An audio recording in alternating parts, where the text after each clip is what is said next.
सुप्रभात। आज मैं शान्वी शर्मा, मैं यशिका, आज हम 5वीं ड कक्षा के छात्र व छात्राएं आपके समक्ष एक नाटक की प्रस्तुति देने जा रहे हैं।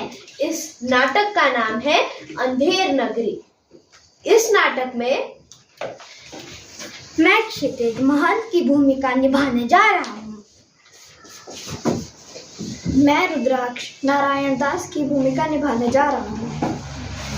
मैं अनिरुद्ध गोवर्धन दास की भूमिका निभाने जा रहा हूँ। मैं चिराग राजा की भूमिका निभाने जा रहा हूँ। मैं अभ्युदय हलवाई की भूमिका निभाने जा रहा हूँ। मैं मंत्री की भूमिका निभाने जा रहा हूँ। शहर से बाहर सड़क में महंत जी और उनके 2 चेले बातें कर रहे हैं। नारायण दास, यह नगर तो दूर से बड़ा सुंदर दिखाई पड़ता है। अगर कुछ भिक्षा मिली तो भगवान को भूख चढ़े, और क्या।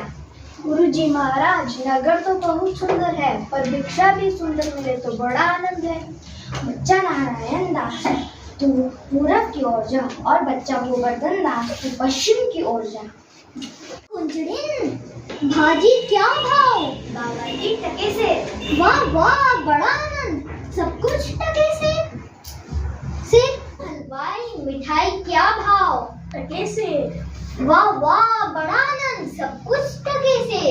इस नगरी का नाम क्या है? अंधेरी नगरी। और राजा का नाम? चौपट राजा। वाह वाह, अंधेर नगरी चौपट राजा। टके से भाजी, टके से खाजा। तो बाबा जी कुछ लेना है तो ले ले।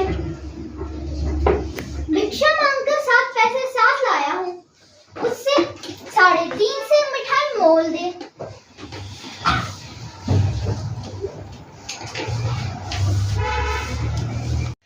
एक ओर से महंत जी और नारायण दास आते हैं और दूसरी ओर से गोवर्धन दास आता है। क्या भिक्षा लाया है? गठरी में तो कुछ है, मालूम तो पड़ता है। भिक्षा मांगकर 7 पैसे लाया था, उससे 3.5 से मिठाई मोल ली है। मैंने बच्चा नारायण दास की बातों पर विश्वास नहीं किया था कि यहाँ सब कुछ टके से मिलता है। इस नगरी का नाम क्या है और यहाँ के राजा का नाम क्या है, जहाँ टके से खाजा और टके से भाजी मिलती है? अंधेर नगरी चौपट राजा, टके से भाजी, टके से खाजा। तो बच्चा, हमारी ऐसी नगरी में रहना उचित नहीं है। मैं तो जा रहा हूँ। मैं इस नगरी को छोड़ के नहीं जाऊंगा। बाकी जगह दिन भर भिक्षा मांगो तब भी पेट भर भोजन नहीं मिलता, और यहाँ पे कम पैसों में पेट भर भोजन मिल जाता है। देख, मेरी बात मान, नहीं तो तू पीछे पछताएगा। मैं तो जाता हूँ, पर इतना कह जाता हूँ, जब मुसीबत पड़े तो मुझे याद करना। राजा, मंत्री और नौकर यथार्थ बैठे थे।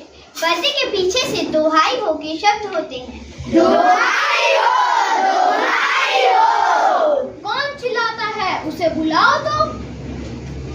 दोहाई हो महाराज, दोहाई हो। बोलो, क्या हुआ? महाराज, कल्लू बनिए की दीवार गिर पड़ी, तो मेरी बकरी उसके नीचे दबकर मर गई। न्याय हो, न्याय हो। कल्लू बनिए को पकड़ लाओ। नौकर दौड़कर बाहर से बनिए को पकड़ लाते हैं। क्यों रे बनिए, इसकी बकरी दबकर मर गई? महाराज, मेरा कुछ दोष नहीं, कारीगर ने ऐसी दीवार बनाई कि गिर पड़ी, मेरा कुछ दोष नहीं।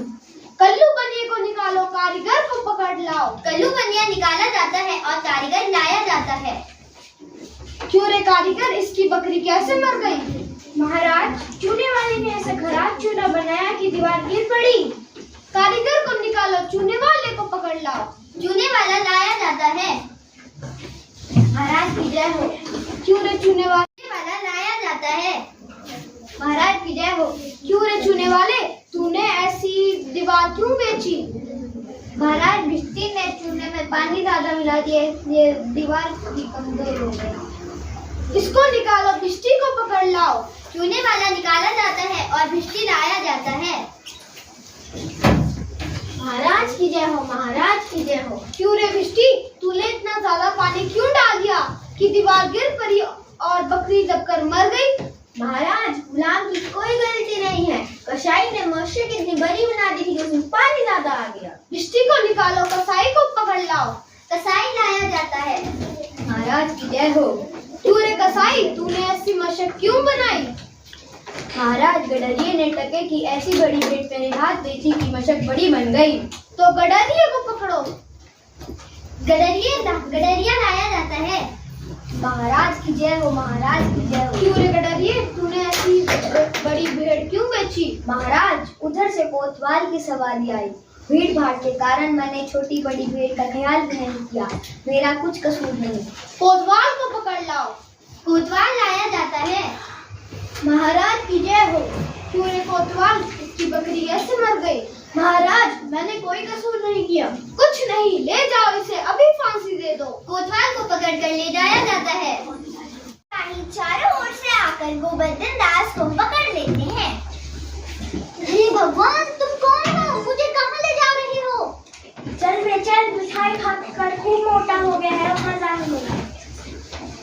हे भगवान, परमात्मा की दुहाई हो, तुम मुझे कहाँ ले जा रहे हो? बात यह है कि कल कोतवाल को फांसी का हुक्म हुआ था, पर कोतवाल बीमार पड़ गया था, तो महाराज से अर्ज हुई है कि बकरी मरने के अपराध में किसी न किसी को फांसी देना जरूरी है, वरना न्याय नहीं होगा।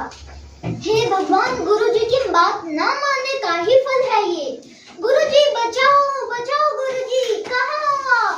गोवर्धन दास चिल्लाता है। सिपाही उसे पकड़ कर ले जाते हैं। बचाओ गुरुजी, गुरुजी बचाओ मुझे, आप कहाँ हो? आओ आओ इधर। बच्चा गोवर्धन दास, ये तेरी क्या दशा है? बकरी मरने के अपराध में मुझे फांसी की सजा दी जा रही है। कोई चिंता नहीं, मत कर। सुनो, मुझे अपने शिष्य को अंतिम उपदेश देने दो। सिपाही उसे थोड़ी देर के लिए छोड़ देते हैं। गुरुजी चेले के कान में कुछ समझाते हैं। अब तो पहले फांसी मैं ही चढ़ूंगा। नहीं, हम चढ़ेंगे, हम बूढ़े हैं। नहीं, हमें हुक्म हुआ है। दोनों हुज्जत करते हैं। सिपाही हैरान होते हैं। राजा, मंत्री और कोतवाल आते हैं। यह क्या गोलमाल है? राजा, इस समय ऐसी शुभ घड़ी है, जो भी फांसी पर लटकेगा सीधा स्वर्ग जाएगा। हम फांसी चढ़ेंगे। नहीं, हम चढ़ेंगे, हमें हुक्म हुआ है। नहीं, हम चढ़ेंगे, हमारे कारण ही तो दीवार गिरी। चुप रहो सब लोग, राजा के जीते जी और कौन स्वर्ग जा सकता है? हमें फांसी चढ़ाओ, जल्दी जल्दी करो। नौकर लोग राजा को फांसी पर